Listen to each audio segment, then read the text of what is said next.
Hello बच्चों, सभी का स्वागत है आपके अपने यूट्यूब चैनल कंपोजर पर। आई होप कि आप सभी अच्छे होंगे। तो आज हम देखने वाले हैं क्लास 12 सब्जेक्ट मैथ्स की एक्सरसाइज नंबर 7.5 का सॉल्यूशन। और उससे पहले हम थोड़ा सा इसका कॉन्सेप्ट देखेंगे क्वेश्चन स्टार्ट करने से पहले। तो जैसा बच्चों आप सामने स्क्रीन पर देख पा रहे हैं कि क्वेश्चन नंबर फर्स्ट ऊपर लिखा है 1 से 25 तक के प्रश्नों में परिमेय फलनों का समाकलन कीजिए।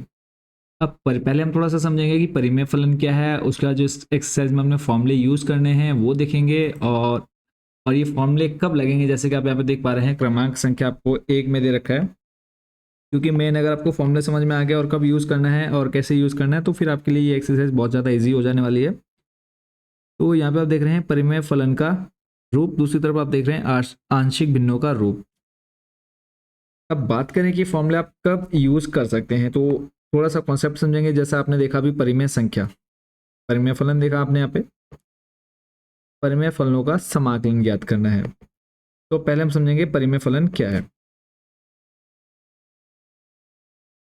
परिमेय फलन क्लास 9, 10th, 11th में आप इन सब के बारे में थोड़ा बहुत कॉन्सेप्ट आपको इसका क्लियर होगा कि परिमेय फलन कब होगा या कोई भी संख्या परिमेय कब होगी। देखो, परिमेय संख्या आप किसे बोलते हैं, जिसे हम पी बटे क्यू के रूप में लिख सकते हैं। तो ये तो हो गया आपकी परिमेय संख्या। जब हम फलन की बात करें तो यहाँ पे हमारे साथ क्या आ जाएगा, एक्स आ जाएगा साथ में, पी एक्स अपॉन में क्यू एक्स।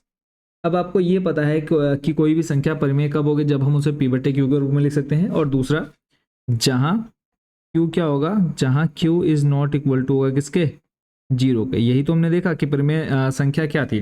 तो सेम वही फलन संख्या की जगह क्या लग जाएगा, फलन और एक्स लग जाएगा। और जहां पर क्यू क्या है, is not equal to zero, तो यहाँ पे क्यू के साथ हम क्या रख लेंगे, क्यू एक्स। ये तो गई बात परिमेय फलन की। अब इस एक्सरसाइज में हमें क्वेश्चन दो तरह के देखने को मिलने वाले हैं। कितनी तरह के, दो तरह के। एक तो हमें क्वेश्चन ऐसा मिलेगा जहां पर आप सीधा, अभी जो मैंने आपको फॉर्मूले दिखाए वो फॉर्मूले भी हम समझेंगे, जो कि थोड़ी देर पहले मैंने आपको पढ़ेगा। ये फॉर्मूले भी समझेंगे और इनको आप इजीली कैसे याद कर सकते हैं वो भी मैं आपको पूरा डिटेल में बताने वाला हूँ। तो पहले बात कर लेते हैं कि जो क्वेश्चन हमें दो तरह के मिलने वाले हैं एक्सरसाइज में, तो उसमें हमें एक क्वेश्चन जो टाइप को मिलेगा या एक टाइप के जो क्वेश्चन रहेंगे उसको हम बोल रहे हैं यहाँ पर उचित परिमेय फलन। क्या बोल रहे हैं, उचित परिमेय फलन, या फिर आप इसको बोल सकते हैं प्रॉपर प्रॉपर रेशनल फंक्शन हो जाएगा। और इसको आप बोल लेंगे हिंदी में, पहले बात कर लेते हैं, हिंदी में बोलेंगे हम इसे विषम परिमेय फलन। विषम परिमेय फलन, और इंग्लिश में आप बोल लेंगे इसको इम्प्रॉपर। ठीक है, इम्प्रॉपर रेशनल फलन आ जाएगा, फंक्शन आ जाएगा। अब ये तो उचित परिमेय फलन क्या हुआ, सिंपल सा इसका जो कॉन्सेप्ट है वो ये कहता है कि अगर आपका जो पी एक्स है, ठीक है, और जो क्यू एक्स है आपका बट्टे में, इन दोनों की पावर क्या होनी चाहिए, ना तो सेम हो और ना ही इसकी पावर, ऊपर वाले की पावर क्या हो, नीचे वाले से ज़्यादा हो। ठीक है, यानी कहने का मतलब है यहाँ पे कि जो पी एक्स की घात होगी, क्या होगा, पी एक्स की घात हमेशा छोटी होगी, लेस देन होगी किससे, क्यू एक्स की घात से। तब आप उसे क्या बोलेंगे, उचित परिमेय फलन बोलेंगे। सिंपल सी डेफिनेशन है। एग्जाम्पल ले लेते, जैसे मान लो 3x² है और नीचे आपके पास आ गया 5x³ ठीक है, ऊपर आपके पास आ गया 3x² प्लस 1 आ गया, नीचे आपके पास आ गया 5x³। तो यहाँ पे आप देख रहे हैं कि जो नीचे वाले की घात है वो ऊपर वाले की घात से क्या है, बड़ी है। ऊपर वाला आपका px है, नीचे आपके पास क्या है, qx है। तो उचित परिमेय फलन कब होगा, जब qx की घात px की घात से क्या होगी, बड़ी होगी। ये कॉन्सेप्ट क्लियर हो गया। अब एक क्वेश्चन तो आपको उचित परिमेय फलन के मिल गए। अब दूसरे जो क्वेश्चन मिलने वाले हैं वो आपको मिलेंगे विषम परिमेय फलन, जहां पर क्या होगा, आपको यहां पर मिलेगा आपको जो px की घात होगी, ठीक है, px की घात या तो बराबर, या तो बराबर किसके, या तो बराबर होगी qx के, तब आप इसको बोलेंगे विषम परिमेय फलन। या फिर आप बोलेंगे कि px की घात, px की घात क्या होगी, बड़ी होगी किससे, क्यू एक्स से। इन दोनों सिचुएशन में आप क्या बोलेंगे, विषम परिमेय फलन बोलेंगे, जो भी आप जिसका भी आपने इंटीग्रेशन करना होगा। ठीक है, तो अब यहाँ पे आपका क्लियर हो गया होगा कि उचित परिमेय फलन आप कब बोलेंगे और विषम परिमेय फलन आप कब बोलेंगे, प्रॉपर या फिर इम्प्रॉपर। तो सिंपल सा डिफरेंस है दोनों के बीच में। कुल मिलाकर के अगर आपको घात बराबर या फिर क्या है, छोटी है, सॉरी ऊपर वाले से इसके बराबर। उचित परिमेय फलन कब होगा, जब घात क्या होगी, क्यू एक्स की घात बड़ी होगी किससे, पी एक्स से। और विषम परिमेय फलन आप कब बोलेंगे, जब पी एक्स की घात बराबर होगी किसके, क्यू एक्स के। और दूसरी कंडीशन क्या है कि पी एक्स की घात बड़ी होगी क्यू एक्स के। यानी अगर हम यहाँ पे एग्जाम्पल लें तो ऊपर आपके पास आ गया 3x³ और नीचे आपके पास आ गया मान लो 5x²। तो इस कंडीशन में आप यहाँ पे देख रहे हैं कि जो घात है नीचे क्यू की वो क्या है, छोटी है ऊपर वाले से। तो इस कंडीशन में आप बोलेंगे ठीक है, विषम परिमेय फलन है। अब जब आपके सामने कंडीशन मिलेगी किसकी, विषम परिमेय फलन की, तब आप इसका डायरेक्ट इंटीग्रेशन नहीं कर सकते। देखो जो आप ऊपर फॉर्मूले देख रहे हैं ना, ये 5-6 फॉर्मूले, जो 5 फॉर्मूले आपके सामने हैं, ये आप कब लगा पाएंगे, जब आपका जो फंक्शन होगा जिसका आपने इंटीग्रेशन करना है वो किसके अंदर होगा, उचित परिमेय फलन, यानी प्रॉपर फंक्शन होगा हमारे पास, तभी हम इन फॉर्मूलेस का यूज कर पाएंगे। अदरवाइज आपने क्या करना है, अगर आपको मान लो क्वेश्चन मिल गया इस टाइप का, विषम परिमेय फलन मिल गया, तब आप क्या करेंगे, इस विषम परिमेय फलन को पहले आप किस में चेंज करेंगे, पहले आप उचित परिमेय फलन में चेंज करेंगे। उसके बाद आप ये देखेंगे कि इन 5 में से कौन सा फॉर्मूला आपका वहां पर फिट बैठ रहा है। अब बात करते हैं कि यहाँ पे विषम परिमेय फलन को हम चेंज कैसे करेंगे उचित परिमेय फलन में। तो सिंपल सा रूल है कि जो भी आपके पास दे रखा होगा फंक्शन, 3x² + 2 आ गया, नीचे हमारे पास मिल गया मान लो 2x + 1 मिल गया।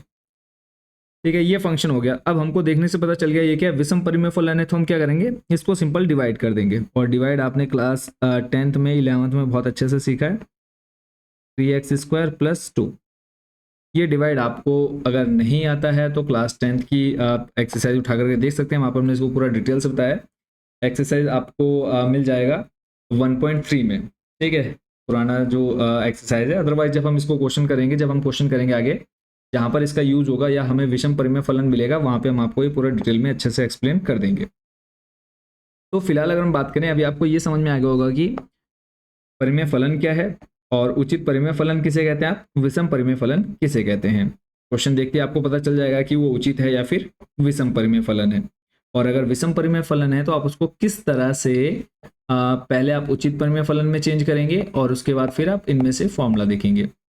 ठीक हो गया। और यहाँ पर आपने एक फॉर्मूला इसको याद कर लेना है, जो मैं आपको फॉर्मूला लिख दे रहा हूँ। ये आप पहले भी इसको जानते होंगे अच्छे से, भाज्य बराबर होता है आपका भाजक गुणा भागफल प्लस शेषफल। इसका यूज कब होगा, जब हम क्या करेंगे, इस विषम परिमेय फलन को चेंज करेंगे किसमें, हमारे उचित परिमेय फलन में। तो इसको आप शॉर्ट में लिखना चाहे तो a, यहाँ पे आ जाएगा p × q + r। इसका यूज कब करेंगे, जब हम विषम परिमेय फलन को चेंज करेंगे उचित परिमेय फलन में। उसके बाद जब हम इस फॉर्मूले में इसको रखेंगे, ठीक है, तब हम इसका यूज करने वाले इस फॉर्मूले का। अब आई होप कि आप समझ गए होंगे परिमेय फलन क्या है, उचित परिमेय फलन क्या है और विषम परिमेय फलन क्या है। अब चलते हैं वापस हमारे जो ये 5 फॉर्मूले हैं इनको समझ लेते हैं। तो एक तरफ आप देख रहे हैं परिमेय फलन का रूप, दूसरी तरफ आप देख रहे हैं आंशिक भिन्नों का रूप। तो फिलहाल यहाँ पे आपने ऊपर क्या लिखा है उसको आपने भूल जाना है, ऊपर क्या लिखा है उसको आपने भूल जाना है। सिर्फ आपने जो ध्यान रखना है वो रखना है नीचे, यानी डिनोमिनेटर पर, हर पर। सिर्फ नीचे ध्यान रखना आपके पास क्या है, ऊपर वाला क्या दिया है उसको हमने बिल्कुल नहीं देखना है। ठीक है, तो यहाँ पे अगर देखो x - a x - b मिल रहा है, भले यहाँ पे आपके पास x - c हो, x - d हो, तो तब आप सिंपल कौन सा फॉर्मूला यूज करेंगे, सभी को क्या कर लेंगे, अलग अलग कर लेंगे। देखो जैसे आपका यहाँ पे x - a x - b है, तो आपका a/x - a plus b/x - b आ गया, प्लस मान लो नीचे x - c होता तो आप लिखते c/x - c। ठीक है, तो पहला फॉर्मूला आपको यहाँ पर अच्छे से समझ में आ गया होगा। चलते हैं नेक्स्ट सेकंड नंबर के फॉर्मूले पर। सेकंड नंबर में फॉर्मूले में देखो स्क्वायर दे रखा है, तो जब स्क्वायर दिया तो आपने इसको ओपन किया x माइनस ए, फिर x माइनस ए का होल स्क्वायर। मान लो स्क्वायर की जगह आपको क्या मिलता है, क्यूब मिलता है। स्क्वायर की जगह क्या मिल गया, क्यूब मिल गया। तब आप x माइनस ए, फिर x माइनस ए का होल स्क्वायर, फिर x माइनस ए का होल क्यूब। ऐसे मान लो x की पावर 4 मिलता तो आप फिर x माइनस ए का होल स्क्वायर, x माइनस ए का क्यूब, फिर आ जाता आपका x माइनस ए की पावर में 4। इस तरह से आप इसको खोल दें और a plus B plus C plus आपका ये d तक इस तरह से ओपन होते रहता है। क्लियर है। फिर देखो थर्ड नंबर का फॉर्मूला आपका फर्स्ट नंबर की तरह ही बन गया पूरा। ये हम देख चुके हैं, x माइनस ए, x माइनस बी, और अगर हमें x माइनस सी मिलता तो c बट्टे x माइनस सी लिख देंगे। चलते हैं नंबर 4 पर। नंबर 4 भी जो फॉर्मूला है ये आपका नंबर बन गया सेकंड वाले की तरह। देखो x माइनस ए का होल स्क्वायर है तो आपने पहले x माइनस ए खोला, फिर x माइनस ए का होल स्क्वायर। यहाँ पे आपका क्यूब होता तो हम यहाँ पे लिख देते x माइनस ए का क्यूब। ठीक है, सी तक पहुंच गए। फिर मान लो x माइनस बी है तो आप लिखते प्लस डी अपॉन में x माइनस बी। ये क्लियर हो गया चौथा नंबर। फिर पांचवा नंबर में फिर आप देखो x माइनस ए है, x माइनस ए लिख लिया। फिर यहाँ पे आप देख रहे हैं x square plus B x plus c, और यहाँ पे लिखा है जहां x square plus B x plus c का और आगे गुणनखंड नहीं किया जा सकता तब आप ये फॉर्मूला यूज करेंगे। यहाँ तक क्लियर है। आई होप बच्चों कि ये जो फॉर्मूले हैं वो आपको अच्छे से समझ में आ गए होंगे। बाकी कोई डाउट रहेगा वो आप हमें कमेंट बॉक्स में पूछ सकते हैं। बाकी और अच्छे से जब हम क्वेश्चन करेंगे तो वहाँ पे आप इनको और अच्छे से समझ जाएंगे। फिलहाल आपने अपने माइंड में कॉन्सेप्ट रखना है कि कब कौन सा फॉर्मूला हम यूज करने वाले हैं। ठीक है, एक बार फिर से हम इनको जल्दी से देख लेते हैं फॉर्मूले 5 के 5, और फिर हम एक्सरसाइज के क्वेश्चन स्टार्ट करने वाले। एग्जांपल आपने खुद से ट्राई करने हैं।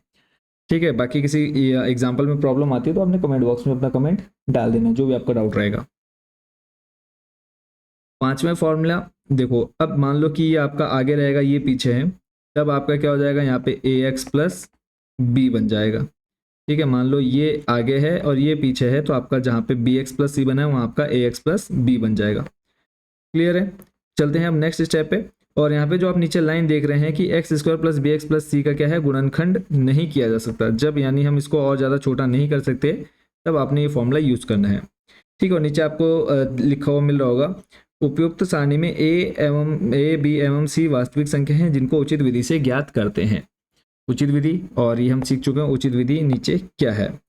उचित परिमेय फलन जिसको हम जानते हैं, ऐसे विषम परिमेय फलन। अब आपके माइंड में ये चीज सेट हो गई होगी कि परिमेय फलन क्या है, उचित परिमेय फलन क्या है, विषम परिमेय फलन क्या है। विषम परिमेय फलन को आप कैसे चेंज करेंगे उचित परिमेय फलन में, और उसके बाद जब आप इन फॉर्मूले में जाएंगे तो आपने इस फॉर्मूले का यूज करना है, भाज्य बराबर भाजक गुणा भागफल प्लस शेषफल। ठीक है, और यहाँ पे टोटल 5 फॉर्मूले हैं। अगर आपका उचित परिमेय फलन है तो डायरेक्ट आप इस फॉर्मूले को निकालेंगे, अदरवाइज अगर विषम है तो आपने पहले इन क्या करना है, उसको उचित में चेंज करना है, फिर उसके बाद ये फॉर्मूले लगाने हैं। तो जब हम एक्सरसाइज के क्वेश्चन देखेंगे आप इसको बहुत अच्छे से समझ जाएंगे। तो पहला क्वेश्चन बच्चों आपके सामने है, तो यहाँ पे मैं फॉर्मूले भी ले आता हूँ और आप ही हमें कमेंट बॉक्स में बताएंगे कि कौन सा फॉर्मूला यहाँ पर यूज होने वाला है। फॉर्मूला जो है यहाँ पर हम ला चुके हैं साथ में उसके। तो क्वेश्चन नंबर फर्स्ट आपके सामने बच्चों, तो इसमें अगर हम बात करें, देखो x ऊपर हमें दे रखा है x, नीचे x प्लस 1 x प्लस 2। तो अब आप लोग मुझे ये बताओ पहले कि ये जो हमें दे रखा है वो उचित परिमेय फलन है या फिर विषम परिमेय फलन है। कंडीशन अगर आपको याद है उचित परिमेय फलन की तो आप यहाँ पे इजिली देख के बता सकते हैं कि ये उचित है या फिर विषम है, प्रॉपर है फिर या फिर इम्प्रॉपर है। तो यहाँ पे आप देखेंगे x प्लस 1 x प्लस 2, आप जब इनकी मल्टीप्लाई कराएंगे तो आपका बन जाएगा एक्स स्क्वायर, और ऊपर आपको दे रखा है x, यानी नीचे की घात क्या है, बड़ी है ऊपर से, तो हम इसको क्या बोलेंगे, सिंपल उचित परिमेय फलन बोलेंगे। जब आपको डायरेक्ट उचित परिमेय फलन दे रखा है उसके बाद सेकंड स्टेप जो आपका रहता है वो ये रहता है कि इनमें से कौन सा फॉर्मूला आप बना रहे हैं। ये जो इधर आपको 5 फॉर्मूले दे रखे हैं, पांचों में से कौन सा फॉर्मूला आप लगाएंगे यहाँ पे। और मैंने आपको एक चीज और बोली है कि ऊपर आपने नहीं देखना, ऊपर आपको क्या दिया हुआ है, ऊपर की तरफ आपने बिल्कुल भी नहीं झांकना, ऊपर क्या दे रखा है, बस नीचे देखो क्या दे रखा है, x प्लस 1 x प्लस 2। तो क्या अगर हम फर्स्ट वाले से कंपेयर करें, भले यहाँ पर माइनस है उससे कोई प्रॉब्लम नहीं है, तो x देखो plus a x plus b, formula number आपका फर्स्ट बन रहा है। तो बस पहले वाले फॉर्मूले में इसको हम कंपेयर कर लेते हैं। तो फर्स्ट नंबर का सॉल्यूशन है नंबर फर्स्ट, और यहाँ पे हम लिख लेंगे माना, क्वेश्चन सबसे पहले लिखेंगे x अपॉन में x प्लस 1, और इधर आ जाएगा आपका x प्लस 2। क्लियर है। अभी इंटीग्रेशन नहीं करना है, पहले हम क्या करेंगे ए और बी की वैल्यू निकालेंगे इन आंशिक भिन्नों का जो रूप हमें फॉर्मूले दे रखे हैं इनमें रख करके। और अब आपको ये पता चल गया ये जो फॉर्मूला बन रहा है वो आपका फर्स्ट नंबर बन रहा है, यानी ए अपॉन में एक्स माइनस ए। फर्स्ट फॉर्मूला देखेंगे आप एक्स माइनस ए है और यहाँ पे एक्स माइनस ए की जगह में दे रखा है एक्स प्लस 1, फिर बीच में प्लस फर्स्ट फॉर्मूला आप देखते चलेंगे यहाँ पर, तो फिर है आपका प्लस बी अपॉन में एक्स प्लस 2। यहाँ तक क्लियर होगा। मतलब पहले आपने ये देखना है कि उचित है यानी प्रॉपर है या फिर इम्प्रॉपर यानी विषम है। तो आपको ये पता चल गया कि उचित परिमेय फलन है। उसके बाद सेकंड स्टेप आपका रहता है फॉर्मूला। अगर आपका विषम होता तो पहले आप उसको क्या करते, उचित भिन्न में बदलने के लिए पहले भाग देते। अब यहाँ पे हमें भाग देने की जरूरत है नहीं क्योंकि ऑलरेडी क्या है ये हमारा उचित परिमेय फलन है। अब उसके बाद नेक्स्ट स्टेप रहेगा, इनका हम एलसीएम लेंगे, हर बराबर करेंगे तो आपका आ जाएगा एक्स प्लस 1 अपॉन में इसके साथ आ जाएगा आपका एक्स प्लस 2। फॉर्मूले की अभी यहाँ पे हमें जरूरत नहीं है तो इसको भी यहाँ से हम हटा देते हैं। अब नेक्स्ट स्टेप बताओ आपका यहाँ पर क्या होगा, हर बराबर करना आप अच्छे से जानते हैं एलसीएम लेकर के। एक्स प्लस 2 आ गया। अब देखो इससे आपका ये कट हो जाता है, एलसीएम ऐसे तो लेते हैं हम, और अब ये बचा आपका एक्स प्लस 2, वो आ जाएगा आपका किसके साथ, ए के साथ। एक्स प्लस 2 कट करना नहीं है, सिर्फ आपको समझाने के लिए मैं यहाँ पर दिखा रहा हूँ। नेक्स्ट उसके बाद है आपका देखो बीच में प्लस प्लस लिख दिया। अब एक्स प्लस 2 से आपका एक्स प्लस 2 कट, तो बी के साथ बच्चों आपका क्या बचा, एक्स प्लस 1। यहाँ तक क्लियर है। चलते हैं अब आपके नेक्स्ट स्टेप की तरफ। अब इतना करने के बाद आपके सामने जो नेक्स्ट आपके सामने कंडीशन रहती है वो है कि हमें चाहिए किसकी वैल्यू, ए और बी की वैल्यू चाहिए। अगर हम दोनों तरफ देखेंगे ये दोनों क्या होगा, इक्वल हो गए। नेक्स्ट लाइन आ गई हमारे पास एक्स, ए ब्रैकेट में X plus 2 plus B x plus 1। अब यहाँ पे आपने x की जो वैल्यू रखनी है वो अपनी तरफ से कुछ भी रख करके आपने a और b का मान निकालना है।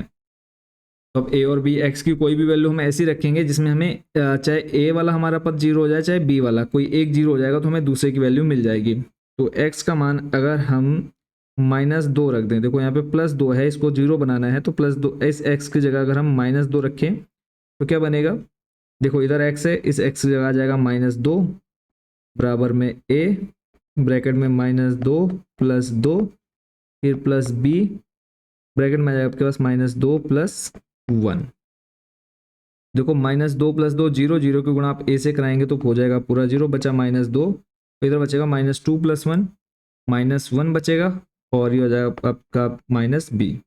माइनस से माइनस कैंसिल, b बराबर बचा बच्चों कितना आपके पास 2।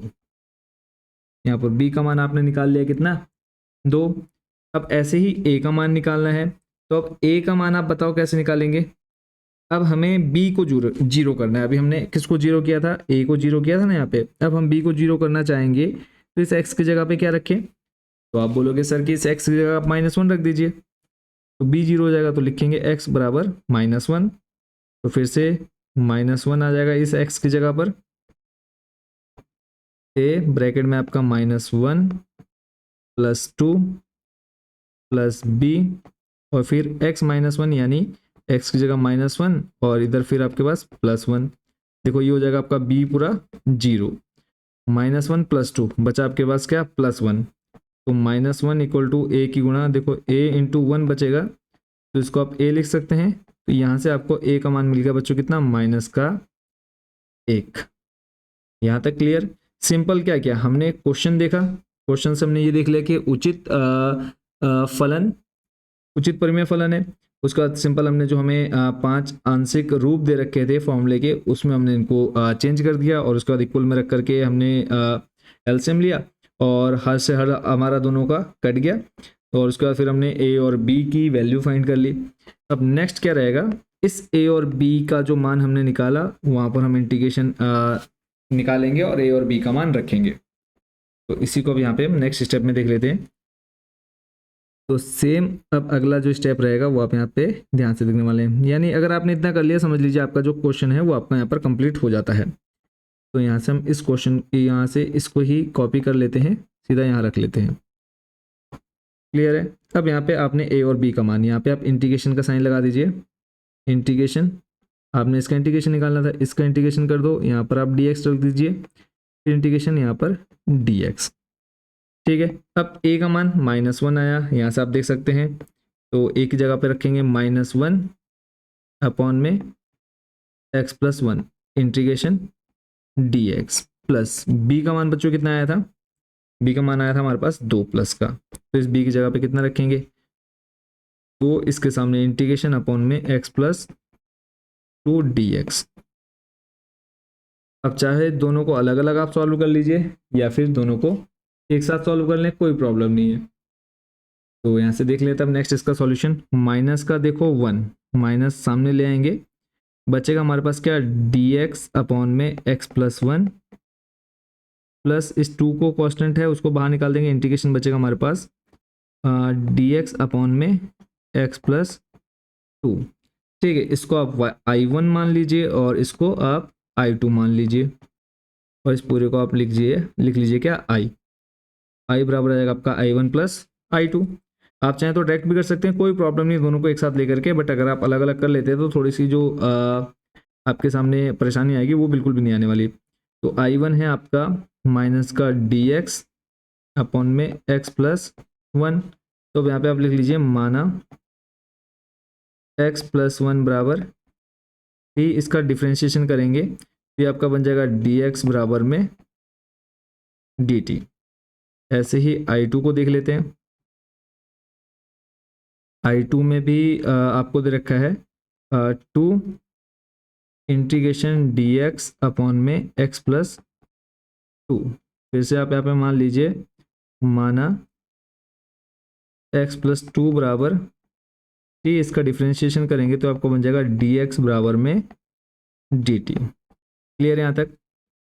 तो अब हमारे पास देखो I1 की जो वैल्यू आई, I1 आपका आ जाएगा माइनस का इंटीग्रेशन dx की जगह आ जाएगा dt अपॉन में x+1 की जगह आ जाएगा t। तो I1 का मान आप बता सकते कितना आएगा, dt अपॉन t बच्चों क्या होता है, माइनस का log t प्लस I1 है तो यहाँ पे हम लिखेंगे C1, और यहाँ से आप रख दीजिए किसका मान, t का मान, और t आपने माना किसको, x+1 को। कंप्लीट। I1 ऐसे आप निकाल लीजिए किसको, C2 को, सॉरी C2 कह रहा हूँ, I2 को। I2 आ जाएगा आपका 2, ये आपका बन जाएगा dx कह रहा हूँ dt अपॉन में t, तो आपका बन जाएगा 2 log t, आपने माना है x+2 को, प्लस C2 आ जाएगा। अब I में आप इसका मान रख दीजिए, I बराबर आ जाएगा आपका I1 प्लस I2 था, I1 प्लस I2। I1 का मान है आपका माइनस लॉग, अब हम क्या कर सकते हैं, I1 प्लस I2 या फिर I2 माइनस I1 कर सकते हैं, तो I1 का मान पीछे रख देते हैं, या फिर चलो पहले मान रख दें ताकि आपको कन्फ्यूजन ना हो, फिर हम आगे पीछे कर लेंगे। लॉग आ जाएगा x+1, और यहाँ पे आप लिख लीजिए C1 plus C2 equal to आ जाएगा आपका C, फिर उसका आ जाएगा प्लस I2 का मान है आपके पास 2 log x+2 प्लस आ जाएगा आपके पास C। अब हम आगे पीछे कर सकते हैं, प्लस माइनस को आप कहेंगे बिल्कुल कर सकते हैं सर, तो आपका बन जाएगा 2 log x+2, और फिर उसका आ जाएगा आपका minus log x+1 plus C। यहाँ तक क्लियर है।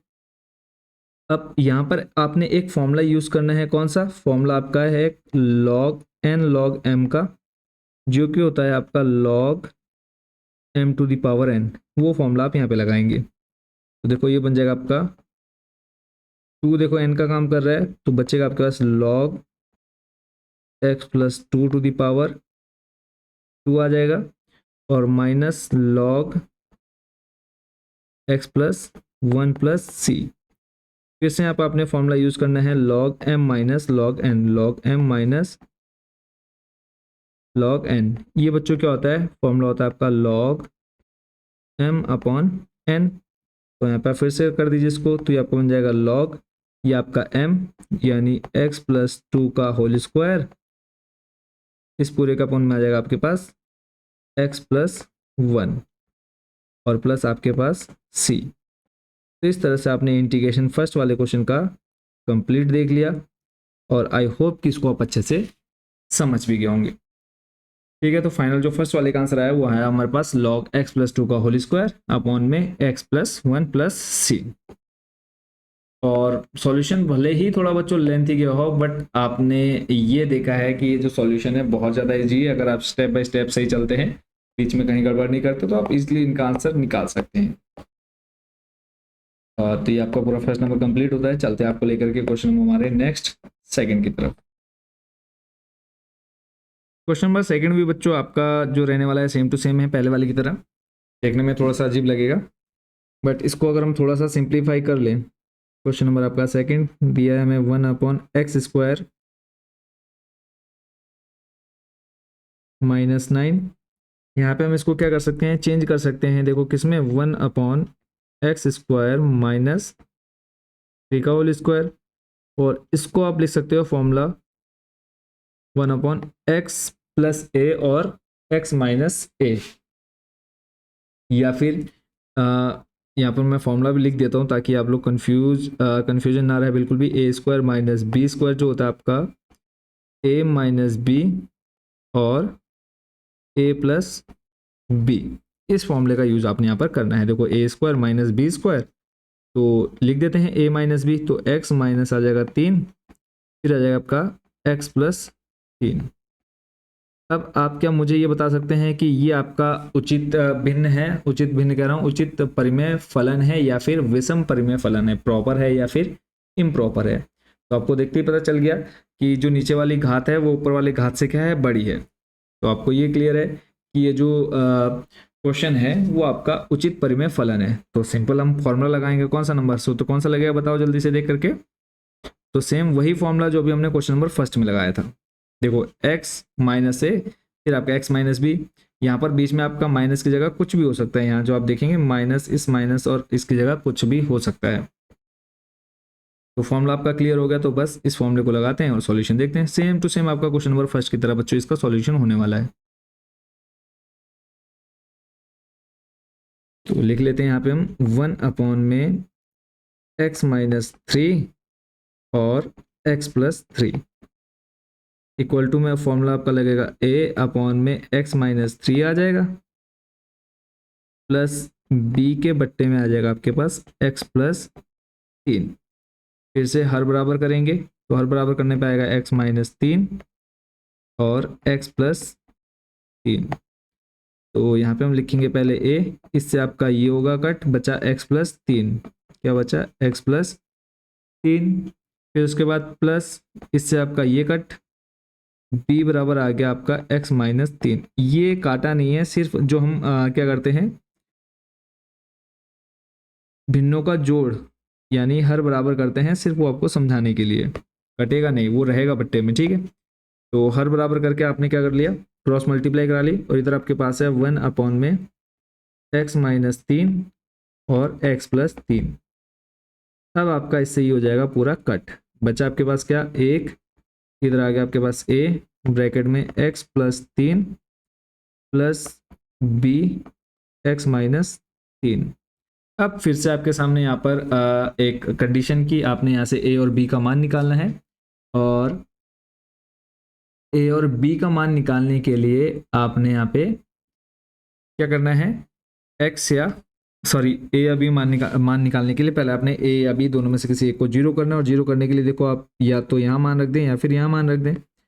अगर आप x का मान प्लस 3 रखें, x का मान प्लस 3 रखें, देखो क्या बनेगा। तो इधर देखो एक का एक रहेगा, a x की जगह आपने रखा 3 प्लस 3 प्लस b, यहाँ आ जाएगा x की जगह आपका 3 माइनस 3, देखो 3 माइनस 3 हो जाएगा 0, तो ये पूरा 0, बचा आपके पास कितना, 3 प्लस 3 6। तो एक बराबर में आ जाएगा आपका 6a, a का मान निकालना है, 6 गुणा में आ जाएगा किसके बट्टे में, 1 के बट्टे में। यहाँ से आपको किसका मान मिल गया, a का मान मिल गया। अब देख लेते हैं नेक्स्ट, यहीं से हम निकालेंगे x का मान, b का मान।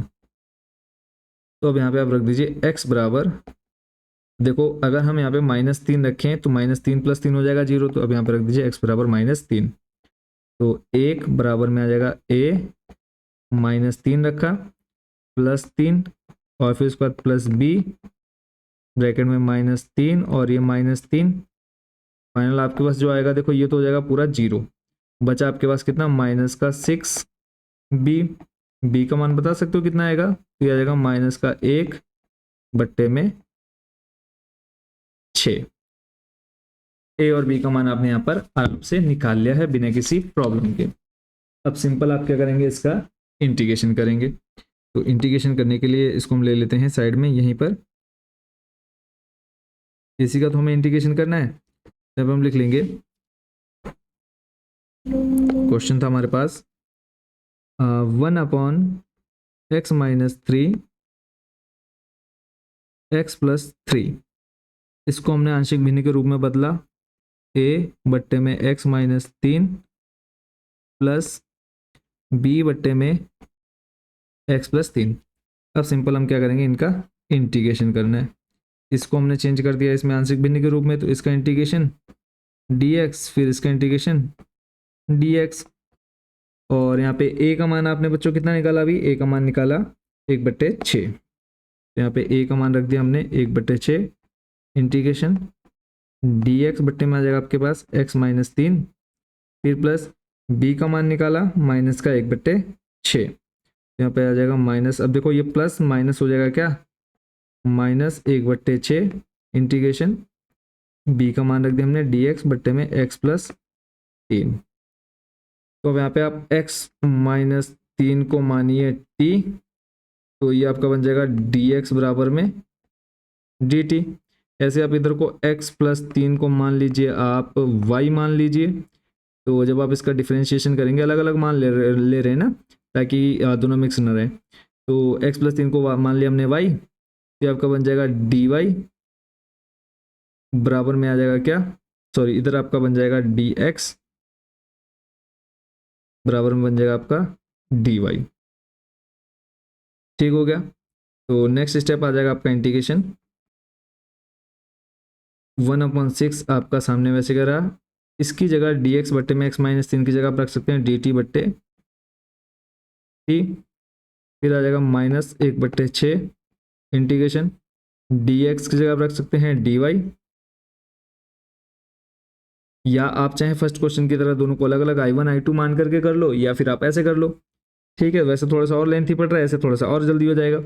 dy और x + 3 की जगह आप क्या रखेंगे y, देखो आपका आ जाएगा 1/6 dt/t log t -1/6 dy/y बन जाएगा आपका log y + c। अब आपने t और y का मान यहाँ पे रख देना है।